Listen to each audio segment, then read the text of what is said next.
A heavy iron bar of weight 12 kg is having its one end on the ground and the other on the shoulder of a man.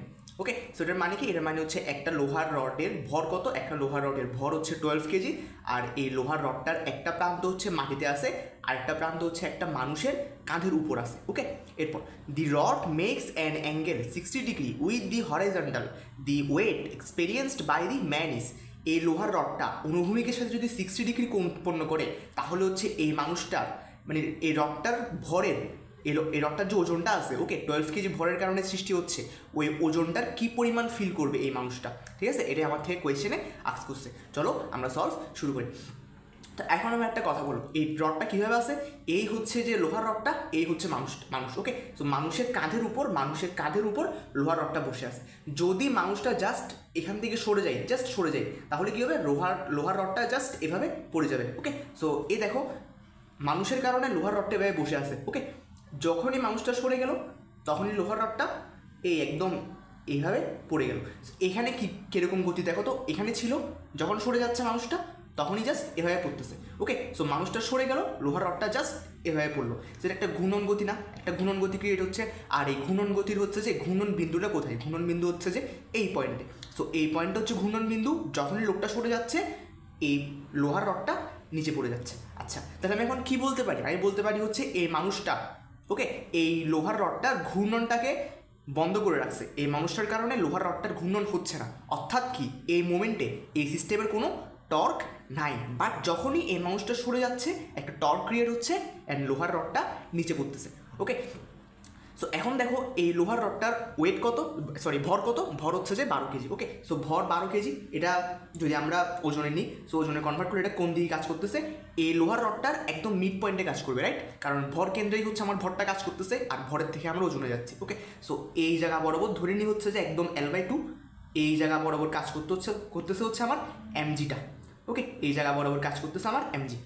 আচ্ছা, তাহলে এখন বলো এই দিক বরাবর এটা কী হবে? mg cos থিটা হবে। আর এই দিক বরাবর এটা কী আসবে? এই দিক বরাবর আসবে হচ্ছে mg sin থিটা। আচ্ছা, এই দিক বরাবর হচ্ছে mg cos থিটা আর নিচের দিকে হচ্ছে mg sin থিটা। ওকে, সো এখন দেখো এই রডটাকে যদি হচ্ছে এখানে আমরা চিন্তা করি, এই রডটাকে যদি আমরা এই দিক বরাবর x অক্ষ চিন্তা করি, এই দিক বরাবর y অক্ষ চিন্তা করি। ওকে, সো y অক্ষ বরাবর বল কোনটা আছে? y অক্ষ বরাবর বল আছে হচ্ছে mg cos থিটা। আর x অক্ষ বরাবর বল কোনটা আছে? x অক্ষ বরাবর বল আছে হচ্ছে mg sin থিটা।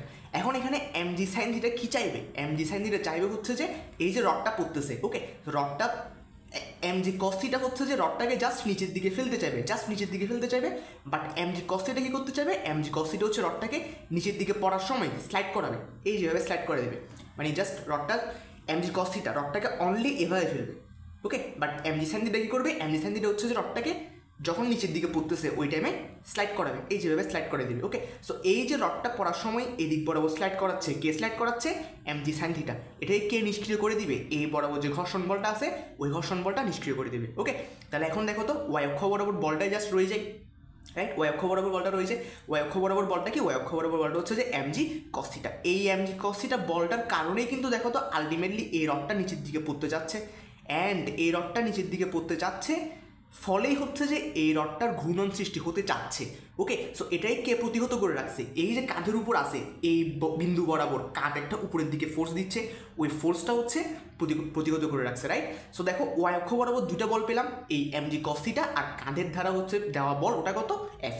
ঠিক আছে, তো এখন যদি আমি দেখি যেহেতু এটা ঘুরতেছে না এই মোমেন্টে, সো এই মোমেন্টে কি ওর টর্কটা 0। ওকে, সো আমরা টর্ক কীভাবে বের করি? আমরা টর্ক বের করি হচ্ছে যে বল ইন্টু হচ্ছে যে ঘূর্ণন বিন্দু থেকে বল ক্রিয়ারত বলের ডিস্টেন্সটা গুণ দিই, ওখান থেকে টর্ক চলে আসে। ওকে, সো দেখো এখানে দুইটা ক্রিয়ারত বল আছে ঘূর্ণন সৃষ্টির জন্য দায়ী, mg cos থিটা আর হচ্ছে যে f। ওকে, সো mg cos থিটা থেকে যদি আমরা ওর ক্রিয়াবিন্দুর দূরত্ব দেখি কত, এটা যেহেতু ভর কেন্দ্রে কাজ করতেছে, রাইট? সো এই ডিস্টেন্সটা কত? L/2। তাহলে mg cos থিটা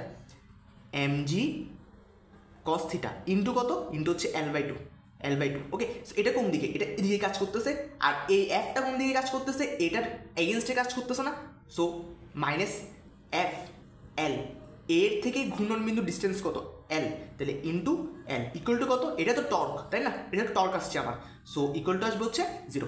টর্ক আমরা কীভাবে বের করি? টর্ক আমরা হচ্ছে অলওয়েজ একটা বল, ক্রিয়ারত বলটা অ্যান্ড ক্রিয়ারত বল থেকে হচ্ছে যে ঘূর্ণন বিন্দুর যে ডিস্টেন্সটা ওটা গুণ দিয়ে টর্কটা বের করি। ওকে, সো এখন দেখো, এখন যদি হচ্ছে আমি এটাকে এই সাইডে ট্রান্সফার করি, কোনটাকে F ইন্টু এল, এই পার্টটাকে যদি হচ্ছে আমরা অপর সাইডে ট্রান্সফার করি, আমার কি আসবে?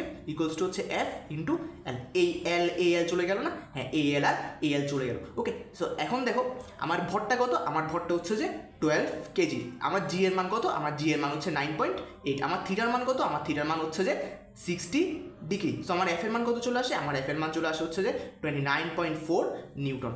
আশা করি তোমরা সবাই এটা বুঝতে পেরেছো। এটার মানে কি? এটার মানে হচ্ছে যে এই রডটার ভর, এই রডটার যে ওয়েটটা, ওই ওয়েটের হচ্ছে যে অনলি 29.4 নিউটনই হচ্ছে যে ওয়েট এই ব্যক্তিটা ফিল করবে। ওকে, আশা করি তোমরা সবাই এটা বুঝতে পেরেছো। সবাইকে ধন্যবাদ।